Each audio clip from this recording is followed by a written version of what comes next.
Olá, jovem engenheiro, tudo bem com você? Meu nome é Moacir Santos, eu sou engenheiro eletricista, coordenador de capacitação aqui do programa Jovem Engenheiro, e hoje eu vou falar para vocês sobre o passo a passo para a elaboração de um projeto de SPDA, ou seja, um projeto de proteção contra descargas atmosféricas, importantíssimo para qualquer edificação, principalmente edificação comercial, tá? Então esse conteúdo é riquíssimo para você que é engenheiro civil, para você que é engenheiro eletricista, que trabalha em obra, que trabalha também com a elaboração de projetos. Ter um passo a passo bem definido de todos os processos, saber as documentações necessárias para um projeto de SPDA é importantíssimo no desenvolvimento dessa edificação e é isso que eu vou trazer aqui para vocês hoje. Você que está aqui no canal Jovem Engenheiro do YouTube, não deixa de se inscrever, se inscreve aqui porque a gente está trazendo conteúdo sempre aqui para vocês. Todos os nossos conteúdos também e as nossas palestras vêm para cá para o YouTube, então não deixa de se inscrever aqui, curtir esse vídeo e compartilhar também esse vídeo com os seus amigos, tá certo? Então vamos lá começar nosso conteúdo. Primeiro você precisa entender a estrutura da norma para você entender por que a gente precisa entregar o que eu vou entregar aqui para vocês, o que eu vou mostrar aqui para vocês que eu entrego para o meu cliente, tá? A gente tem aqui a parte 1 da norma, a ameaça da descarga atmosférica, a gente tem a parte 2, que são os riscos associados à descarga, como calcular esse risco, que faz parte do gerenciamento de risco, da análise de risco da edificação, e a gente tem aqui a nossa parte 3 da norma, né, e 4, que envolve a questão em si do SPDA e do MPS, que são as medidas de proteção contra surtos. E aí que está a nomenclatura que eu falei para vocês. Projeto de PDA. Antigamente o pessoal falava mesmo, SPDA. Mas projeto de PDA, o que você vai entregar para o seu cliente? Você vai entregar a proteção da estrutura, que está na parte 3 da norma. E você vai entregar também a proteção dos equipamentos eletroeletrônicos em si, que são as medidas de proteção contra surtos, né? Então aqui você vai proteger a estrutura, você vai proteger pessoas contra descarga direta, trabalhando com nível 0B, centelhamento, distância de segurança. E aqui você vai trabalhar com as medidas de proteção contra surtos, que aí a gente envolve blindagem, roteamento, né? E a medida de proteção contra surto em si através dos DPS, tanto para a linha de energia quanto para a linha de sinal. Então essa aqui é a estrutura da norma, e quando a gente fala de PDA, de um projeto de PDA, a gente está falando de tudo isso aqui, ó, dos conceitos em si da parte 1 da norma, que tem que estar na raiz, né? Mas a gente está falando da análise de risco, a gente está falando do SPDA em si, que é a proteção relacionada à estrutura dessa edificação, que está lá na nossa parte 3 da norma, e a gente está falando também das medidas de proteção contra surtos. Moacir, existe projeto de SPDA sem MPS? Não existe. Por que não existe? Se você tem um SPDA na certificação e a malha de aterramento dessa certificação interliga o BEP, que tem que ser interligado, é o mesmo aterramento da 5410, consequentemente, se um raio incide sobre essa estrutura ou na linha, né, próximo à linha dessa estrutura e acaba chegando próximo à certificação, ele pode, a descarga de um raio 10-350 pode chegar até a edificação em si. É claro que sim, você tem um ponto de conexão entre o BEP e o aterramento. Uma região em que descarga atmosférica pode ocorrer. Consequentemente, você precisa das medidas de proteção contra surtos e aí precisa também das medidas de proteção contra surtos contra corrente induzida. Logo, você precisa de um sistema de MPS coordenado, né? Então, você tem um projeto de PDA, você tem que envolver todo esse sistema aqui que eu estou falando para vocês, tá certo? Gerenciamento de risco, projeto da edificação em relação à proteção das estruturas, né? Pessoas e tudo mais, e também a parte de medida de proteção contra surtos, combinado? Essa é a estrutura da norma. Por que eu falei SPDA na live, Moacir? Não está errado. Eu falei porque vocês entendem, né? Tem gente que está começando agora e não ia entender o que seria PDA. Tira um Szinho, fica difícil, né, de entender. Então agora você já sabe, PDA é proteção contra descargas atmosféricas. Combinado? E aí você vai ter em um projeto duas situações iniciais. Que situações são essas? Ou essa edificação é existente, e aí é muito comum do cliente chegar até você e falar assim, olha, tá queimando tudo. Moacir, tá queimando tudo. né? Tá caindo raio demais aqui, queimou meu equipamento, eu tive um prejuízo de tanto.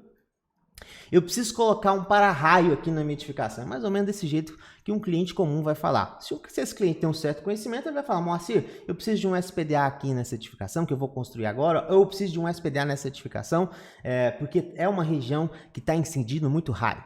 Tá? Então, edificação existente é uma primeira situação. E você também vai ter a situação de edificação nova. Tá? É uma edificação nova, vai construir ainda e você vai ter que fazer essa análise também da edificação nova. Para você pensar como projetista, o que você tem que pensar? Bom, se a edificação é existente, eu preciso fazer a análise dessa edificação.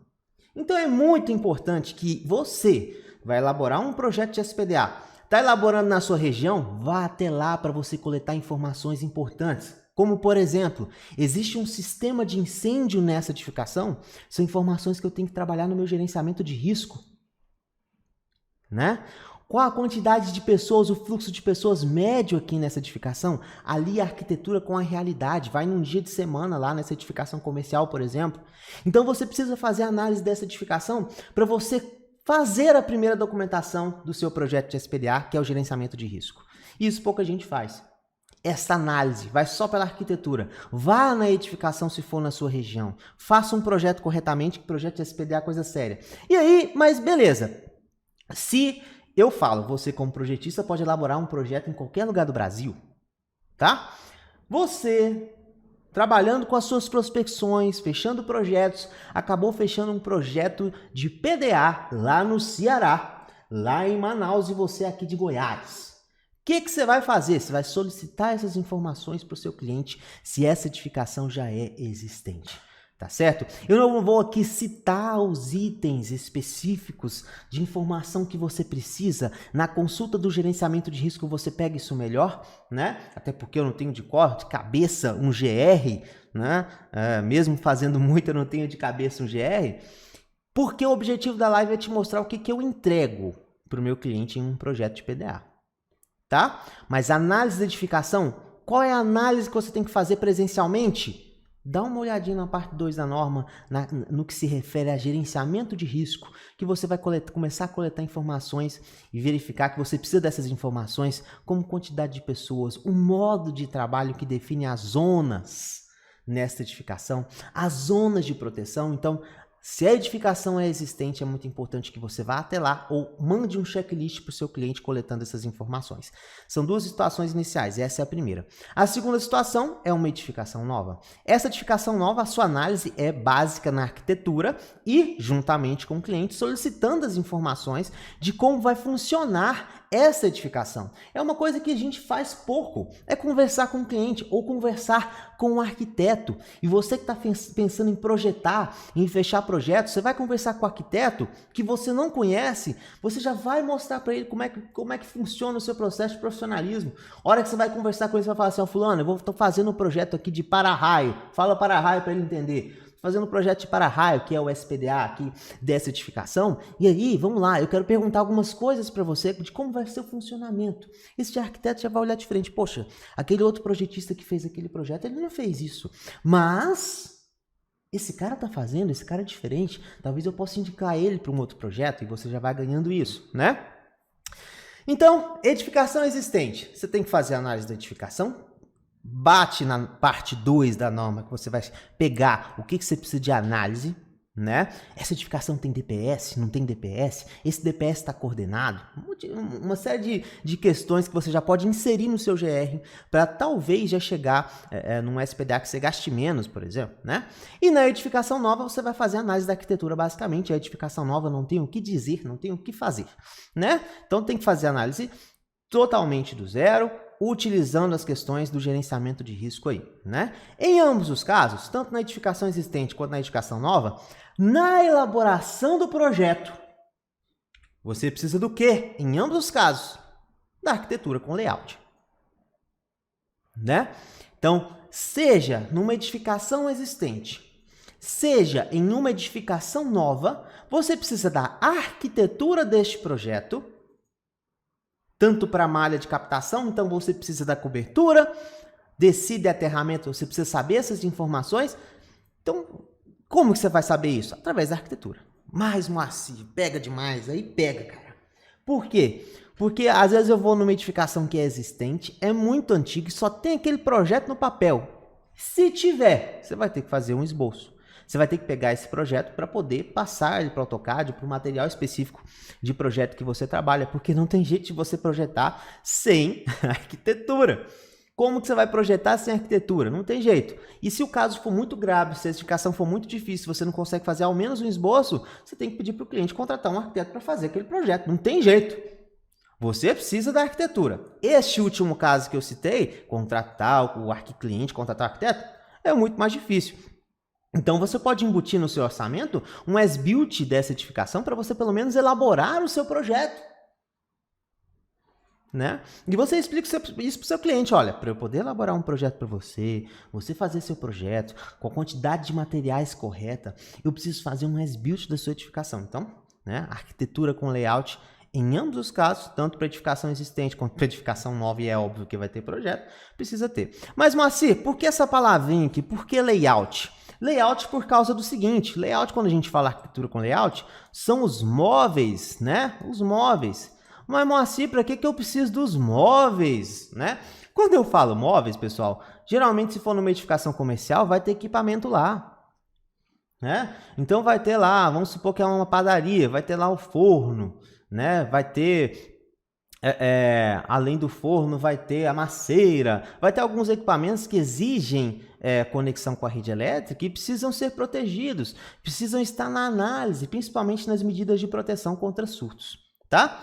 E outra coisa muito importante também, que eu até esqueci de citar aqui, mas é fundamental, é que além da arquitetura com layout, se for em uma edificação existente, você precisa fazer um levantamento da locação dos quadros de distribuição também, né? Por quê? Existe uma instalação elétrica lá e a instalação elétrica é muito importante no que se concerne a blindagem, a roteamento das linhas, posicionamento dos DPS para definir as zonas de proteção. Da mesma forma, em uma edificação nova, se é uma edificação nova e você ficou incumbido só do projeto de SPDA, então você tem que pensar que você precisa solicitar ao projetista elétrico o projeto elétrico dessa edificação, porque os dois têm que estar bem casados, né? Então, a arquitetura, além da arquitetura com layout, o projeto elétrico também é fundamental. São as duas situações iniciais em um projeto de PDA, tá? Perfeito, Moacir. Vamos continuar então. Primeira coisa que eu vou fazer para começar a elaborar meu projeto de proteção contra descargas atmosféricas, né, e juntar de documentação para eu entregar para o meu cliente, é o quê? O gerenciamento de risco, tá? Que é a análise de risco. As análises que são trazidas aqui para você identificar se a edificação precisa de SPDA mais MPS ou não, precisam ser relacionadas em uma documentação, e essa documentação a gente chama de gerenciamento de risco, tá ok? Então a gente tem a 5419 parte 2, que trata do gerenciamento de risco para verificar se nessa edificação precisa da PDA ou não, e a gente relaciona esses cálculos a uma documentação específica. Tem gente que chama de análise de risco, tem gente que chama de gerenciamento de risco, GR, né? Então é basicamente isso, é a primeira coisa que você vai fazer. Agora, o que você vai entregar nesse documento, né? O tema da live é esse, o que eu entrego em um projeto de proteção contra descargas atmosféricas. Então, primeiro eu vou entregar um documento que contém neste documento todos os cálculos e análise de risco desta edificação, para eu verificar se essa edificação precisa da PDA ou não. Então eu começo nessa documentação com a descrição específica do meu gerenciamento de risco. Por exemplo, esse aqui é um exemplo de gerenciamento de risco que eu fiz para uma área de armazéns e produção. Então, percebe que no mesmo galpão eu tinha uma área de armazenamento, né, que tem uma carga de incêndio altíssima, que eu posso definir já como uma zona. E eu tenho também a área de produção, que é outro processo, então já defino como outra zona, né? Você como projetista tem que começar a pensar dessa forma. Então, no gerenciamento de risco, a primeira parte eu só descrevo deste documento. O que eu entrego para ele? Eu entrego a descrição, armazéns e produção, o nome desse cliente e a descrição dessa documentação que é do gerenciamento de risco. Então, documento técnico que determina a necessidade da instalação de SPDA em conformidade com a norma técnica brasileira ABNT 5419/2015 na indústria X. Esse projeto foi para uma indústria localizada em Primavera do Leste. Mato Grosso. Mas, Moacir, você pode fazer projeto para outros estados? Você que está chegando agora aqui, é claro que pode. Esse projeto aqui eu estou aqui em Goiás, mas fiz lá para Primavera do Leste. Você já foi em Primavera do Leste, Moacir? Não fui, mas eu fiz esse projeto lá, tá? Então, gerenciamento de risco, que entregar no documento, essa é a primeira parte do documento. E aí eu sigo com o documento. Você que vai estar no grupo de avisos, vai receber esse slide com esse passo a passo da documentação? Vai. Então presta bastante atenção aqui.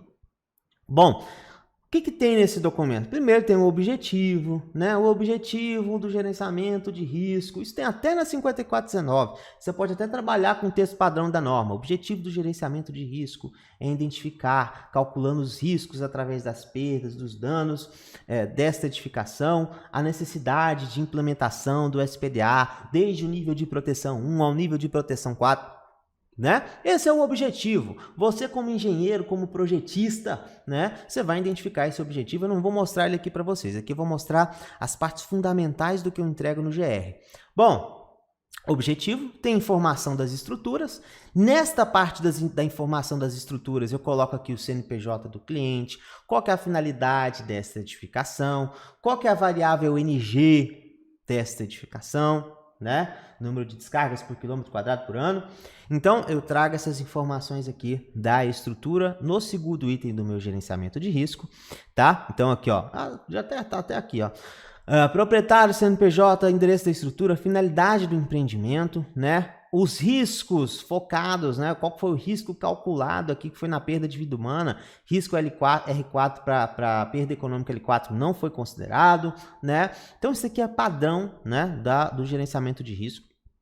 E aqui eu sempre coloco a variável NG também, que foi verificada lá no mapa da própria norma. Antigamente a gente tinha um site, né? Se eu não me engano era lá no ELAT, já tem um tempo já. Hoje com a própria norma você consegue ser bem preciso em relação a isso, né? Já trabalha aqui com a variável NG. Então essa é a segunda parte do GR. Lembrando, ó, eu estou aqui dentro do gerenciamento de risco. Estou mostrando aqui para vocês. Você que chegou agora, estou mostrando o que eu estou entregando para o meu cliente. Então eu entrego o gerenciamento de risco. Só falar gerenciamento de risco que eu entrego não adianta nada para vocês, eu tenho que entrar na documentação. Então eu estou aqui na parte de objetivo, informações das estruturas, e aí a gente chega na parte que você poderia desmembrar esse GR que eu estou mostrando para vocês em um memorial descritivo, né? Em um memorial de cálculo. Eu prefiro deixar numa documentação só. Por que eu estou falando isso? Tá? Por que eu estou falando isso? Porque o cliente custa ver um documento. Tá? Essa é a experiência que eu tenho. O cliente ele custa ver um documento, quanto mais 4. Eu posso dividir isso. Eu posso colocar memorial descritivo, eu posso colocar memorial de cálculo, eu posso colocar memorial da malha, eu posso colocar gerenciamento de risco. Tá vendo que eu posso ir dividindo? Mas eu preferi condensar o máximo que eu pude condensar no GR. Porque tudo faz parte do GR. Então aqui, na parte 3, no item 3 do nosso gerenciamento de risco, eu estou trabalhando de acordo com as descrições da própria norma. Ó, necessidade de implementação de uma proteção contra descargas atmosféricas. Por que existe o GR?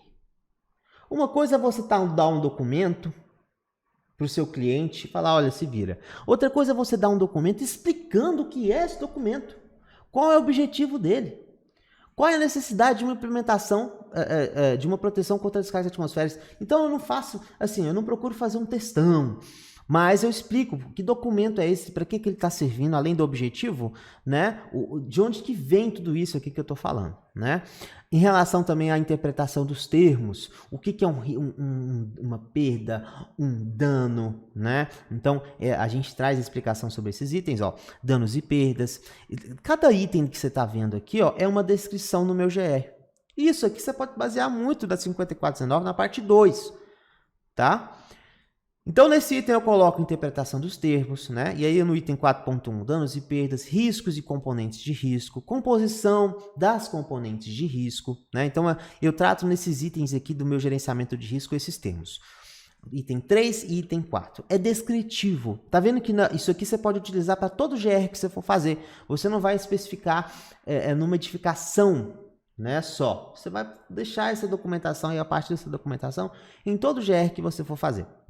A gente chega também para o item 5, gerenciamento de risco. No item 5.1, qual que é o procedimento básico para o gerenciamento de risco? Qual que é a estrutura? Isso aqui poderia ser um memorial descritivo ou um memorial de cálculo. né? Então, estrutura a ser considerada para análise de risco, um risco tolerável, né? Eu explico o que é o risco tolerável, qual que é o risco tolerável para o risco R1, que é dessa edificação, procedimento para avaliar a necessidade de proteção, né? E aí a gente chega no item 6. Então, percebe que nesse GR, eu trabalhei com toda a parte inicial, né? Com toda a parte inicial, explicando para o meu cliente o que é isso. É óbvio, Moacir, que esse cliente não vai ler isso. Aí que você se engana. Eu tive um cliente português, a gente fez um projeto para Dudalina, né? Esse cliente português, rapaz, ele leu o GR todinho. Eu sentei com ele na reunião, ele leu o GR e falou, nossa, muito bem escrito, muito bem trabalhado. Eu não sei imitar um português, tá? Então, não vou conseguir imitar um português aqui para vocês. Mas eu recebi um elogio por causa do descritivo. Vai ter gente que não vai gostar, né? Mas é a maneira que eu trabalho. E aí eu sempre falo, olha, se você quer direto ao ponto, vai no item 6, metodologia aplicada por estrutura. Você orienta o seu cliente. Você vê que ele está, Moacir, mas isso aqui. Não, vai no item 6.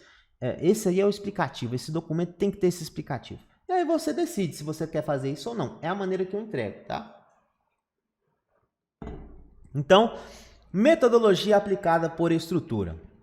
E aí a gente trabalha no item 6 com, especificamente, a partir do item 6.1, para edificação, tá? Que a gente está trabalhando. Então aqui, esse item 6.1 era um prédio de armazéns e produção, e eu dividi as zonas dessa edificação. Então o item 6.1 é especificamente para isso, para você mostrar quantas zonas que você trabalhou nessa edificação. Aqui eu exagerei no tempo de presença justamente para ser o pior caso. Então quantas zonas que aí você está trabalhando com essa estrutura a partir da sua análise específica. Então, essa edificação aqui, para esse GR, eu trabalhei com zona 1, que é armazém de matéria-prima, zona 2, armazém de produto acabado. Aqui eu tinha cargas de incêndio totalmente diferentes, então eu precisava trabalhar com zonas diferentes.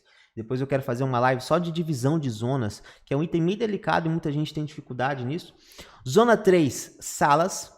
Zona 4 é uma área só de produção, tá vendo? São equipamentos diferentes que você vai utilizar aqui, medidas de proteção diferentes, zonas de proteção diferentes e a área externa em si da edificação, né? Que tinha um fluxo de pessoas muito grande também, tá? Então, para mim, isso aqui é muito grande, né? Você tinha restaurante, tudo perto dessa área, então considerei como uma área externa, mais uma zona aí a ser analisada nesse projeto. Bom, não é bom você trabalhar com 10 zonas num projeto de PDA. Não é bom você trabalhar com 12 zonas. Sua edificação e seus cálculos vão ficando mais complexos, né? Mas esse aqui realmente não tinha jeito. Eu geralmente trabalho com 2 a 3 zonas, né? Tem edificação que não muda muito, mas como essa edificação é mais complexa, eu trabalhei com 5 zonas, né? Armazém de matéria-prima, produto acabado, salas, área de produção e área externa, tá certo? Salas e área de produção era impossível manter numa zona só, eram situações totalmente diferentes, então tinha que separar mesmo, né? Essa situação aqui não tem jeito. Aqui eu relaciono, isso aqui, pessoal, por questão didática, existem outros softwares que você trabalha aí que tem um processo diferente da didática da norma. Eu, na planilha que a gente elaborou de gerenciamento de risco, eu gosto de trabalhar com a didática da norma. Eu acho muito didático aquele anexo E, em que ele explica todo o processo de gerenciamento de risco. Então, nossa planilha de gerenciamento de risco da comunidade é baseada no anexo E. Né? Totalmente baseada, fica mais fácil quando você estuda, né, fazer de acordo com o anexo E. Então tá certo, aqui eu coloquei a definição das minhas zonas e a gente chega, ó a didática do anexo E da norma. Então eu trabalho na nossa planilha, os dados e a inserção desses dados são baseados de acordo com o anexo E. Na tabela 5 são relacionadas às características ambientais e globais da estrutura. Então, a partir do momento que eu chego no item 6.1 no meu GR, cheguei no item 6.1 do meu GR, o que eu vou trabalhar? Com o GR da edificação. Trabalhando com o GR da edificação, primeiro item, isso dá para você fazer um checklist do GR aqui agora, hein? Primeiro item, definição das zonas. Segundo item, características ambientais globais da estrutura. Aqui, este item que eu estou falando é do próprio 6.1, tá? Então segue o fluxo do 6.1. Aí eu vou trabalhando com as tabelinhas, né? As características ambientais e globais da estrutura. Né? Estrutura cercada por objetos de mesma altura ou mais baixos, estrutura não protegida por SPDA e sem DPS. Aqui, pessoal, eu estou no pior caso dessa edificação, já que é uma edificação nova. Tá? Então, vou calcular minha proteção para o pior caso. Eu não sei se quando o cara vai instalar lá, ele vai pôr um DPS. Então, eu estou trabalhando com o pior caso aqui.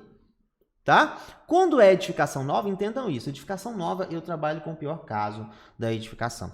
Né? Não tem incêndio, não tem DPS e tudo mais. Caiu? Dá tudo certo minha live? Deixa eu ver aqui. Bom, tá tudo certo, né? Alguém falou que caiu, deve ser a internet. Me avisem no chat, tá? Ok, então, características ambientais globais da estrutura. Se você tem dúvida nisso, depois segue a norma. Você vai ter esse material aqui. Segue a didática da norma, tá certo? Obrigado, Gustavão. Beleza, então a gente chega aqui em linha de energia. Ó, características ambientais globais da estrutura, a gente tem NG e tudo mais. Eu não vou ficar passando aqui a explicação de cada item, porque senão vai virar uma live de GR. É uma live do que eu entrego, tá certo? Então, entrego também a tabela de linha de energia, com todas as especificações que eu estou considerando no meu projeto de PDA. Entrego também a tabela de linha de sinal, com todas as especificações, como, por exemplo, o comprimento da linha, tá vendo? Comprimento da linha aqui também da linha de energia, o comprimento da linha de sinal. Aqui, como eu não fiz a análise da seção da linha e eu não tinha essa informação, trabalhei com 1000, né? Então, tá aqui para a linha de energia, tá aqui para a linha de sinal. Tá vendo que eu sigo toda a ponderação e as descrições da própria norma no anexo E? Fica mais fácil e mais didático. E aí a gente chega com os fatores de ponderação. Fatores de ponderação são as características de cada zona. Tá certo? Então, nas características de cada zona, nos fatores de ponderação na minha planilha, para não ficar um negócio enorme, né, no meu GR, eu trabalho aqui com zona 1, zona 2, e aí eu divido ela, né? Zona 1, zona 2, e depois divido em zona 3, zona 4, e depois criei uma só para zona 5. Quando eu tenho muita zona, eu faço desse jeito, tá? Então aqui, por exemplo, eu só coloquei a imagem do zona 1, zona 2, eu achei que eu tinha colocado as outras. Mas é justamente para não ficar muito grande aqui e repetitivo, para mostrar para vocês que para zona 1, para zona 2, eu deixo uma planilha, aí eu separo e coloco em outra planilha. E tabela, né? No caso aqui no Word. Para zona 3, para zona 4, outra tabela, para zona 5, outra tabela. Tá certo? É assim que eu dividi neste caso aqui. As características das duas zonas e definição de zonas depende demais de como você... qual equipamento que está lá dentro, carga de incêndio e tudo mais. Eu não vou especificar cada item aqui para vocês, não. Aqui eu tinha quantidade de pessoas diferentes também, em tempos de presença similares, mas quantidade de pessoas diferentes, piso diferente. Então aqui alguns itens me fizeram trabalhar com uma zona diferente da outra na matéria-prima e produto acabado. Tá? Além do risco de incêndio que é alto e cargas de incêndio diferentes, mesmo dando um risco alto para as duas. Tá? Bom, então você segue toda a estrutura da 5419, parte 2, no anexo E. Nesse item 6.1, eu faço exatamente isso. Vou trabalhando com as tabelas da própria norma, com as características da minha edificação. Entende isso? Trabalhando com as tabelas da própria norma, com as características da minha edificação. Então, para não ficar repetitivo aqui, ó, nesse processo que eu entrego, eu trabalho com todas as tabelas lá da parte 2 do anexo E, para deixar documentado isso no meu gerenciamento de risco. Essa é a função do GR. Né?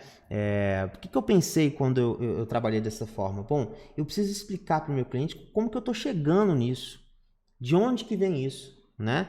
Então, às vezes, se eu coloco um documento lá com um risco R1 de valor X, sem explicar de onde vem, então eu faço todo o processo explicativo nessa parte do GR. Mas se não dava para colocar isso no memorial de cálculo? Dava, mas esse item específico, com esses cálculos específicos, fazem parte do GR.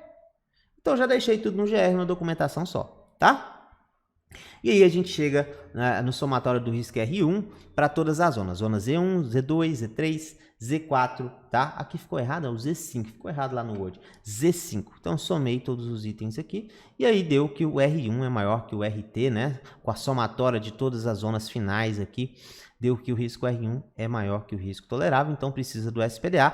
E aí eu chego nessa conclusão no item 7. Então percebe aqui, ó, que eu entrego no GR a partir do item 5, do item 1 até o item 5, são considerações sobre o GR. Serve para qualquer edificação. A hora que eu chego no item 6, eu trabalho com todas as tabelas e a sequência do anexo E, da 5419, demonstrando todas as tabelas de acordo com a minha edificação. A hora que eu chego no item 7, verificado a necessidade de SPDA ou não, eu chego para as medidas de proteções adicionais a serem implementadas. Quando a minha edificação não precisa, eu especifico aqui, olha, não será, medidas de proteções adicionais a serem implementadas. Não será necessário a execução de um sistema de proteção contra descargas atmosféricas mais medidas de proteção contra surtos, porque essa edificação não necessitou de proteções contra descargas atmosféricas. Acabou meu GR. Vou para a conclusão, finalizo. Quando precisa de SPDA, aí eu chego nas medidas de proteções que eu preciso implementar, né? Visando minimizar os riscos encontrados na estrutura. E aí eu descrevo, né? Medidas de proteções a serem adicionadas para armazém e produção. Falo que o risco é maior e aí eu trago as proteções que eu vou trabalhar para esta edificação, né? Instalando na estrutura um sistema de proteção contra as descargas atmosféricas classe 3, que implicará na redução da probabilidade PB em conformidade com a 5419 parte 2 para o valor 0,1. Então eu faço esse descritivo aqui no meu GR. Utilização do DPS interno e externo coordenados, a edificação do tipo classe 3 para nível de proteção 3, que implicará na redução da probabilidade PSPD para o valor de 0,05. Lembrando que classe 3 aqui, esse classe 3 não tem nada a ver com DPS classe 3, tá? De acordo com o nível de proteção que eu estou estabelecendo, eu trabalho com um nível de proteção para o meu DPS também, que está diretamente relacionado ao nível de corrente que eu vou utilizar para uma edificação nível de proteção 3. Então, o nível de proteção 3 tem um range de corrente que eu tenho que trabalhar um DPS. Então, eu trabalho esse DPS nesse range de corrente. Tá? Não tem nada a ver com, vai usar a classe 3 no quadro? Não. Isso aqui tem que ser melhorado. É um item de norma que eu acredito que tem que ser melhorado, porque confunde bastante o tal do classe 3 com o DPS classe 3. Aí a hora que você vai olhar isso, lá, é DPS, é o tipo do DPS ou é realmente relacionado ao nível de proteção 3? Né? Então isso tem que acabar. É uma sugestão aí, né? Tem que falar com os caras de norma. Aplicação do fator RP para reduzir as consequências de incêndio, com medidas de proteção como extintores, hidrantes e rotas de escape para reduzir o RP para 0,5. E aí a gente chega na redução de risco de 6,4 vezes 10 a menos 7, trabalhando com classe 3, tá?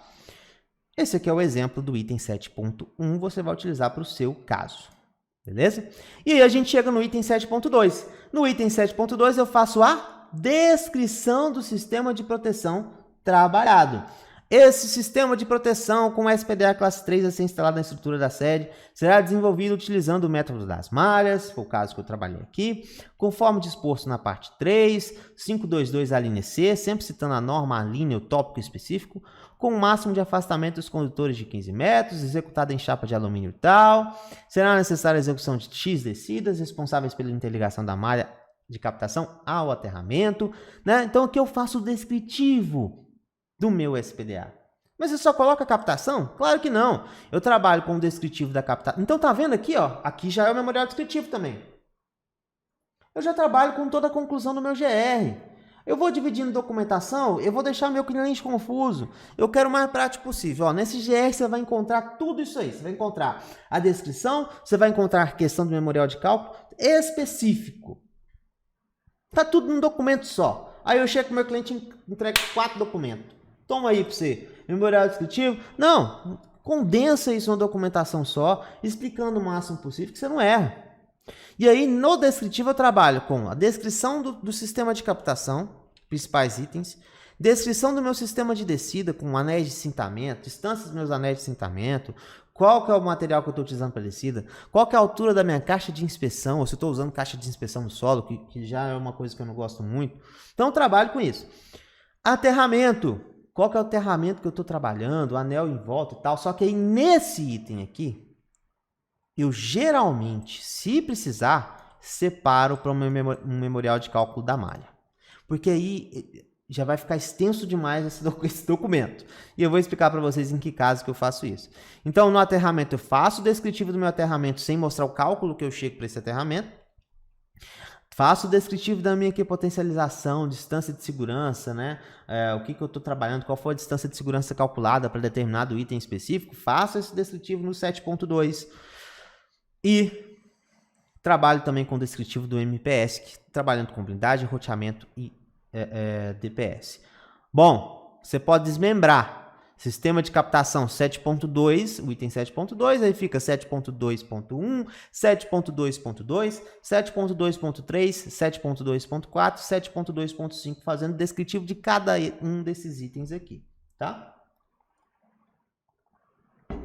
Para ficar bem separadinho no projeto. Percebe que nesse item aqui, no 7.2, eu já estou planejando todo o meu projeto de SPDA. Então, nesse item aqui, eu estou junto com o projeto aberto. Tá? Vamos falar da execução. Nesse item aqui, eu estou elaborando e estou já definindo quantas descidas vão ter. Estou com a minha arquitetura aberta para definir tudo isso. Então, aqui eu já estou projetando. Na fase do GR, eu já estou projetando, né? Ok, então, defini todo o meu item 7.2, né? A gente chega, então, à conclusão de que eu trabalhei com o meu GR. Lembrando uma coisa, eu não coloquei aqui, eu devia ter colocado. Eu deixo uma conclusão, né? E nessa conclusão, eu especifico que o sistema de proteção contra descargas atmosféricas não garante, eu não lembro exatamente do texto, mas é um texto bem formatado, não garante 100% esta proteção. Então, as medidas de proteção adotadas não garantem 100% de proteção a esta edificação. Sempre irá existir um risco, né? E esse risco será sempre comparado ao risco tolerável disposto na norma. Então, é importante dizer, mesmo quando eu diminuo o risco, existe o risco. Ele não é levado a zero.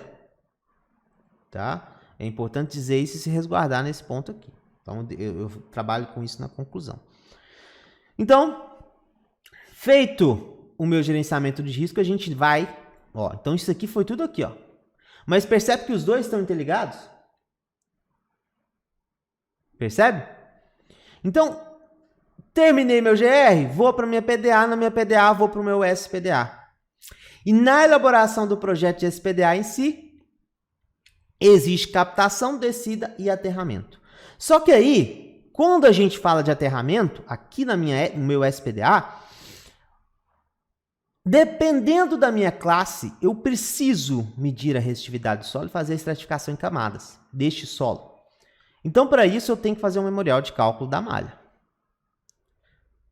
Tá? E assim, eu vou falar para vocês, sempre que possível, se você puder, faz já a medição de resistividade desse solo. Vou explicar por quê, tá? Então vamos lá. Sempre que possível, eu também entrego a malha de aterramento, o memorial de cálculo desta malha. E aí, essa documentação segue basicamente o mesmo padrão do GR, padrão lógico, né? A gente inicia com a descrição desse documento, nome do cliente, memorial de cálculo da malha de aterramento da estrutura, esse aqui já é outro que eu peguei de exemplo, com laudo de resistividade do solo e estratificação em camadas e descrição do projeto da malha de acordo com o 5419, tá? Por que eu tenho que fazer? Porque a gente precisa sempre comparar o raio médio do eletrodo dessas descidas com o eletrodo mínimo de aterramento aliado à resistividade desse solo. Se o meu SPDA é classe 3 ou classe 4, nível 3 ou nível 4, o meu eletrodo mínimo é sempre 5 metros. Se eu trabalho com classe 1 e classe 2, pode variar. Por exemplo, se eu tiver uma resistividade aqui acima de 500 ohms metro, né, para um classe 1, se eu tiver aqui uma de aproximadamente 600, né, 700, eu já vou ter aqui um eletrodo mínimo de 10 metros. Eu tenho que comparar isso com o raio médio das minhas descidas, do meu aterramento. Bom, só que, o que acontece? O objetivo disso aqui é fazer a comparação com o eletrodo mínimo de acordo com a resistividade da minha edificação, do meu aterramento. Aí acontece o seguinte, vamos supor que eu tenho um solo com 2 camadas, a gente encontra bastante esse modelo aqui, né? Então a gente tem aqui que a camada 2, ela tem 602 ohms metro, né? E a altura a partir do 415 infinita, e a camada 1, 240 ohms metro de resistividade. Percebe aqui que a camada 1 é menor do que a camada 2. Logo, a minha malha precisa estar aqui. Então, fica muito mais fácil para mim conhecer meu solo. Imagina se você coloca aqui uma haste prolongada de 6 metros, porque acha que sua estrutura é robusta. Eu já vi isso. Gente achando que a estrutura é robusta demais. Ah, vamos prolongar essa haste, colocar uma de 6 metros. Aí o aterramento vai, ó, escoar, que é uma beleza. Se você trabalha com uma haste de 6 metros aqui, por exemplo, você chega numa zona de resistividade maior. E você pode ter escoamento aqui. Você pode ter, é como se você jogasse uma pedra no mar. Você vai ter tensões refletidas aqui que podem gerar tensões de passo aqui em cima, né? E a sua corrente aqui vai escoar menos, né? Ela vai ser menos branda do que em relação à resistividade 1. Logo, no meu solo, é muito melhor que eu trabalhe com a malha aqui. Só que aqui nesse caso, eu ainda posso colocar a haste, não posso? Colocar a haste de 3 metros, caso a minha comparação entre o eletrodo mínimo não dê certo, eu posso colocar uma haste de 3 metros aqui ainda, trabalhando com a vala de 50 centímetros, tranquilamente. Então, na hora que eu elaboro isso, eu conhecendo o solo, eu trabalho com haste, com profundidade da minha malha, muito mais tranquilo. Então, sempre que possível, faça o cálculo, faça o memorial de cálculo da malha, estratifique esse solo, verifique quantas camadas existem, para você poder saber exatamente onde você vai colocar a sua malha de aterramento do SPDA, porque isso pode influir diretamente no escoamento de corrente do solo em caso de descarga atmosférica. Se for uma descarga muito alta, isso aqui pode refletir, pode gerar tensão de passo aqui em cima. Então eu preciso conhecer a minha malha. Preciso conhecer o meu solo, desculpa. Tá? Importantíssimo isso. Então, esse aqui é um exemplo de memorial de cálculo da malha que eu trabalhei, né? Foi um solo que deu 240 ohms metro e 602 ohms metro. Então, aqui, ó, minha malha tá uma belezinha trabalhar aqui, ó, nessa camada de resistividade, né? E aí eu chego na minha conclusão, ó, a malha de aterramento projetada. Então, para eu chegar na minha conclusão, no item 7, e os outros itens, Moacir? O que você trabalhou nos outros itens? Para não ficar grande demais e prolongando demais aqui para vocês, nos outros itens foi o passo a passo do cálculo. Trabalhei com objetivo. Qual que é o objetivo desse memorial de cálculo? Né? Trabalhei com os dados do cliente. E eu trabalhei com passo a passo de cálculo. Normal, faz o seu passo a passo de cálculo aqui, para você chegar na resistividade do solo, independente do método que você está trabalhando. Tá? Geralmente aí o método de Werner para medição e estratificação. Então aqui eu falo do processo de medição, quais foram os valores medidos, como que eu peguei esses valores, plotei nos meus gráficos para chegar aí na resistividade da camada 1, na resistividade da camada 2. Certo? Basicamente isso, né? Isso aqui é baba tranquilão, baba de calango. Bom, e aí a gente chega no item 7. Item 7, conclusão. Eu esqueci de mostrar a conclusão no GR, estou mostrando na malha. A malha de aterramento projetada vai ser executada em conformidade com os cálculos apresentados no item 6, através da consulta da figura 7 e prescrições da parte 3 da norma em relação a eletrodos horizontais e verticais. Circundando a edificação em anel, conforme 5419 parte 3, temos comprimento do eletrodo de 56,97 metros. Aqui eu sempre trago o comprimento do eletrodo horizontal e do vertical, que é a haste de aterramento. Aqui, se você dividir 27 por 3, vai dar 9 hastes, né? Que foram trabalhadas em formato vertical para adição, para eletrodo adicional, né? Foi trabalhado um para cada descida aqui, totalizando 83,97 metros, somando os dois, né? De malha de aterramento com profundidade de meio metro. A malha de aterramento deverá ser conectada ao BEP e tal, mediante cordoalha de cobre nu de 50 milímetros quadrados, conforme o projeto, né? Então essa aqui é a conclusão do projeto específico. Lembrando aqui que quando eu chego nesse item, eu ainda trabalho com outro item que é comparando o eletrodo mínimo, né? O eletrodo mínimo com o raio médio do eletrodo, tá certo? Então, percebe, se você tem a oportunidade de medir a resistividade, de estratificar seu solo, medir a resistividade, chegar na resistividade média, fazer a estratificação, faça. Porque você vai estar conhecendo o seu solo, você vai estar muito mais seguro na hora do seu projeto. Tá certo? Mas nem sempre dá para fazer isso. Você vai estar mais tranquilo quando for um classe 3, classe 4. Agora, quando for classe 1, classe 2, meu amigo, não tem jeito. Você tem que ir lá fazer medição. Se for classe 3, classe 4, edificação, beleza. Você pode até não fazer. Mas o meu conselho, se for classe 3, classe 4, é você não trabalhar com haste. Isso aqui a gente passa uma dificuldade danada para explicar para o cliente. Por quê? A hora que você chega lá, faz o projeto dele, o cliente vai te ligar. Moacir, não tem uma haste nesse projeto está errado. Quantas e quantas vezes? Né? E eu explico no projeto, mostro lá, falo no gerenciamento de risco e tudo mais, falo no memorial de cálculo da malha, se eu fizer. Por que que isso não é intuitivo isso? Porque todo mundo acha que para fazer um aterramento tem que ter haste, mas a distribuição de corrente só com cabo ela é mais branda, ela é melhor. Quem que fala isso? Cotrim. Lê o livro do Cotrim. Lê o livro do Cotrim. Ele faz um estudo, mostra até gráfico, falando que se você trabalha com haste, você tem que ter muito cuidado em resistividades mais altas. Então, a gente passa essa dificuldade no classe 3, 4, trabalhando só com cabo. Mas o cliente entende, né? A gente explica e o cliente entende. Tem que explicar para o cliente. Você está nesse mercado, você tem que explicar para ele. Não tem jeito. Você fala, fulano, eu estou economizando para você, eu trabalho com norma. E aí você pode achar que precisa de arte, mas não precisa. Né? Tem que confiar na gente, tem que confiar no nosso trabalho. E isso é um processo que você começa desde a parte de fechamento. Né? Se você já adquiriu essa confiança do cliente logo no fechamento, fica mais fácil você trabalhar do jeito certo, do jeito da norma. Né? Falando nisso, um dia eu fiz um projeto que o cliente achava que só precisava de 3 hastes, né? 3 hastes em triângulo embaixo do captor, né? Então, assim, a gente passa por isso, é normal, quem está no mercado aí sabe disso, tem que saber explicar, tem que saber falar, né? Então, a gente entra para a parte de projeto da PDA. Então, eu separei aqui um projeto para vocês. O que aconteceu nesse projeto? Nesse projeto eu tinha pilares metálicos em toda a minha edificação, vocês vão ver isso demais.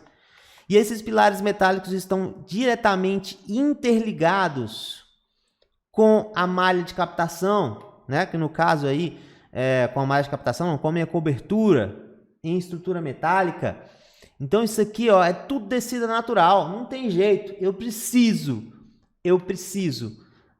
interligar todos os pilares e usar todos esses pilares como descida. Não tinha jeito. Não tinha como eu fazer toda a malha de aterramento por fora. Então, vocês percebem que aqui, ó, como tinha uma edificação do lado, não teve jeito. Eu tive que trabalhar com malha interna. Então, aqui eu tive que adotar medidas de proteção contra toque e passo. Então, esses problemas eles vão surgindo na medida que você vai elaborando. Mas eu entrego tudo isso. O que eu entrego para o meu cliente? Eu entrego malha de aterramento, né? Deixa eu mudar aqui. Entrego malha de aterramento para esse cliente. E aí observa o seguinte, ó. Aqui eu tinha um espaço da máquina de estruturar pneus. Trabalhei com uma distância de segurança. Fiz o cálculo da distância de segurança com a referência do BEP para saber qual que era a minha distância de segurança exata aqui nesse espaço para orientar o pessoal. Porque aqui eu tinha que interligar tudo. Em caso de descarga, tem que manter afastamento. E aí é bom você até solicitar, né, a elaboração de uma placa. Ó, em caso de tempestade, manter afastamento de 45 centímetros. É o que é. Então, de 1 metro. Né? Isso é um projeto bem feito. Então, aqui você vai deixar a malha de aterramento. Eu entrego também legenda de projeto, é óbvio, né? Entrego também a malha de captação. Aqui eu trabalhei com o método das malhas mesmo. Né? Não utilizei a própria telha metálica como captação natural, não dava para utilizar, não tinha a espessura perfeita para eu poder trabalhar nisso, né? Tive que fazer acréscimo com haste de aterramento, né? Então aqui estou conectando meu pilar, estou conectando no topo e na base desse pilar, fazendo acréscimo com haste de aterramento, usando solda exotérmica, não gosto de trabalhar com caixa de inspeção. É mais um exemplo aqui. Ah, Moacir, onde você encontra esses detalhes? Você vai encontrar na Montal, você vai encontrar na Termotécnica, né? Você tem vários locais aí. Uma coisa que eu não gosto muito de fazer é colocar a especificação do fabricante. Vocês podem ver que acabou passando despercebido em alguns pontos aqui, mas eu não gosto de fazer isso, né? Justamente para não amarrar num fabricante só, não fazer meu cliente comprar de um fabricante só. Tá? É muito importante a gente tomar esse cuidado aqui também. É uma coisa que eu fazia muito antes e não estou fazendo mais agora. Beleza? Então, projeto de SPDA tem que ter detalhe. Outra coisa importante era a edificação existente. Então, eu tive que o quê? Verificar a locação do meu QGBT, né? Então, no meu QGBT, eu vou instalar que tipo de DPS? Dentro do quadro de distribuição geral, deve ser instalado um dispositivo de proteção contra surtos classe 1+2, com corrente de impulso de 12,5, corrente nominal de 10 e máxima de 20 kA, 8/20, né? E aqui eu poderia até colocar 10.350. Aqui é o P, nível de proteção 2,5 kV e tensão nominal de 275 volts, né? Tensão de operação que a gente chama, tensão de operação. E aí, os demais quadros de distribuição coordenando, né? De força e luz, deve se instalar um dispositivo de proteção contra surto classe 2, 10K, 20K, UP de 1,5 e 235 volts de nível de tensão de operação. Por que eu coloquei classe 2? E eu sempre trago essa informação de nota de coordenação de DPS, porque isso aqui já é projeto de MPS. Tá? Por que eu coloquei nos outros quadros classe 2? Eu não tenho um ponto de conexão direto com a Terra.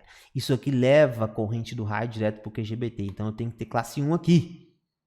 E classe 2 para corrente induzida. Tá certo? Hoje eu estou fazendo melhor ainda, né, pessoal? Hoje eu estou verificando na edificação se é existente, qual que é a alimentação via quadro a quadro, se está bem roteado ou se não está.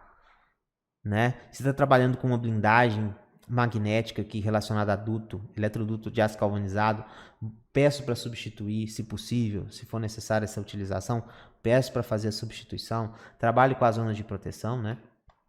Então, é basicamente assim que a gente está fazendo, tá? Nota de coordenação de DPS e a gente segue para montagem das pranchas. Nas pranchas a gente coloca aqui, ó, nessa aqui eu trabalhei com um pré-100, com as legendas do projeto. Hoje é bom, eu gosto de colocar as fotos aqui de cada item, né? Fica mais claro na foto com fundo branco, fica melhor na hora da plotagem, né? É bem legal. As notas de projeto, aí eu separo as notas em SPDA, que são notas gerais, notas de captação, notas de descida e notas de aterramento, tá? Os detalhes específicos, né, da malha de aterramento. Então, se eu estou na malha de aterramento, eu coloco o detalhe de aterramento. Se eu estou na malha de captação, eu coloco o detalhe de captação, né? Eu vejo muito projeto lá, malha de captação, tá com detalhe de aterramento, tá? Então, coisas importantes aí para você fazer um projeto organizado. Tá bom? Então é isso, pessoal. Esse é o passo a passo para a elaboração de um projeto de SPDA totalmente do zero, tá? Espero que você tenha aproveitado. Não vou deixar de relembrar vocês. Se inscreve aqui no nosso canal, compartilha esse vídeo com seus amigos se você gostou do nosso conteúdo e não deixa também de deixar seu like aqui no YouTube, tá certo? Um abraço para vocês e até a próxima.